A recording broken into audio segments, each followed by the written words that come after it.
Salut à tous, c'est Charles Chasserage. Donc on se retrouve dans ce nouveau point météo ce 10 mai 2025 à 21h59.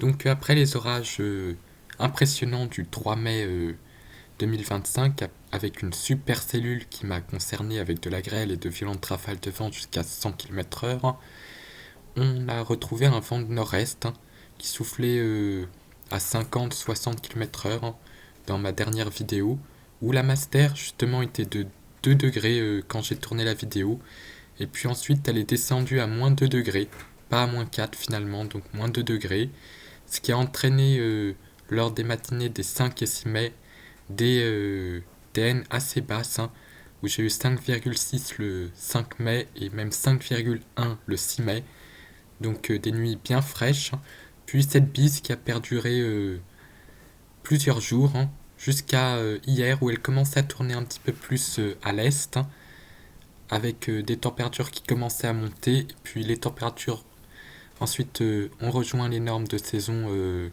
ce matin, et les ont dépassées puisque le vent commençait à tourner est-sud-est cet après-midi avec jusqu'à 24 degrés.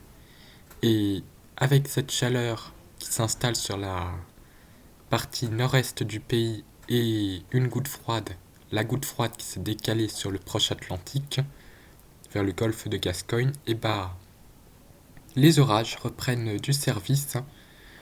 Donc il y en a eu déjà pas mal sur l'arc atlantique aujourd'hui, donc ce 10 mai, avec des cellules assez belles.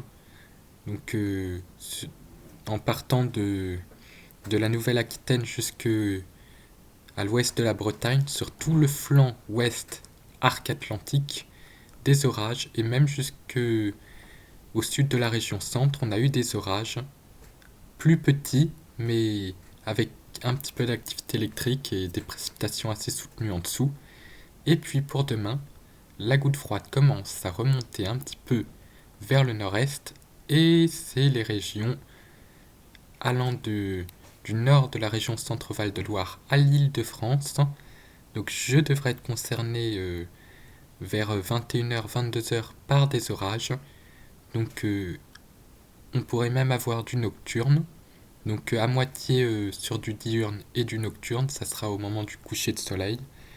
Puis la Saône-et-Loire et presque les Alpes devraient en prendre, les Alpes un peu du sud, vers le sud-ouest du massif des Alpes, qu'en Méditerranée, Saône-et-Loire, et puis je devrais être gâté en soirée vers l'Île-de-France. Puis ensuite cette goutte froide va mouliner. J'ai pris le 15-7 d'arôme, qu'on voit bien que les orages essayent de progresser. Et donc vous allez voir le conflit de master associé qui provoque ces orages. Donc ici, on a de la chaleur qui s'installe sur l'est. Et là, on voit le conflit. Donc quand l'air froid balaye l'air chaud, ça provoque immanquablement. Et là encore, pour la fin, mais plus au nord. Moi, ça devrait être pour le dimanche soir. On a vraiment ce... avec même un petit marquage venteux. Donc ça veut dire qu'il pourrait y avoir du vent aussi. Quand j'affiche les rafales, on voit ce vent d'est qui est pour l'instant assez sec, qui devrait s'humidifier. On a déjà un marquage venteux là ce soir vers le Poitou-Charentes, vers l'est de la Bretagne, un peu plus au nord-est de La Roche-sur-Yon, donc vraiment sur l'est de la Bretagne, remontant vers le sud-Normandie, sud-ouest de la Normandie, donc un marquage venteux. Donc ça c'est des orages qui circulent en soirée. Là on voit le vent de sud-est qui remonte, et là un petit marquage vers 21h, 22h demain. Et puis ensuite la situation est assez... et on voit assez molle, et on a un autre marquage qui remonte vers le nord.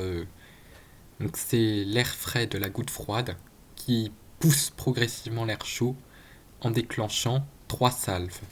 Une qui a eu lieu aujourd'hui, une qui va me concerner demain et une autre concernant le Nord pour lundi, donc 3 salves au niveau du conflit de master. Donc voilà ce que j'avais à dire sur la situation météo.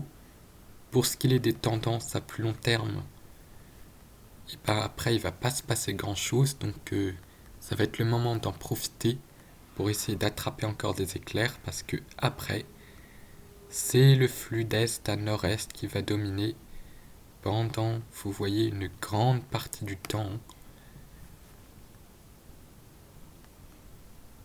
Donc là ça devrait et après c'est encore flou, hein, ça devient loin, hein. Mais le temps risque d'être assez sec, comme je l'ai prévu dans mes prévisions saisonnières pour ce mois de mai, hein. Possiblement jusqu'à moins 30% de précipitations sur le pays, donc des dégradations orageuses qui risquent d'être malheureusement assez rares, hein. C'est pour ça que dès que l'occasion se présente, c'est le moment d'en profiter un maximum. Espérons que j'ai de bonnes choses demain soir, hein, au moment de la tombée de la nuit.